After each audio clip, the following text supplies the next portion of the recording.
রাজ্যের মুখ্যমন্ত্রী তার মধ্যে বর্বরতা বা অসভ্যতামির জায়গা কতটা যে তিনি এই রকম ভাবে নিজের দায় কি করে অস্বীকার করতে পারেন কোনো সরকার।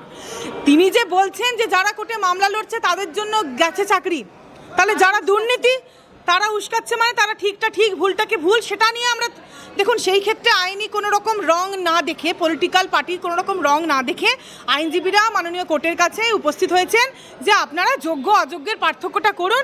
যোগ্যরা কেন চাকরি পাবে না, অযোগ্যরা কেন দুর্নীতির মাধ্যমে পজিশনে বসে থাকবে, তাতে আপনার আমাদের ঘরের সন্তানদের জনজাতির ক্ষতি, সকলেরই কিন্তু আমাদের ক্ষতি। কিভাবে ক্ষতি?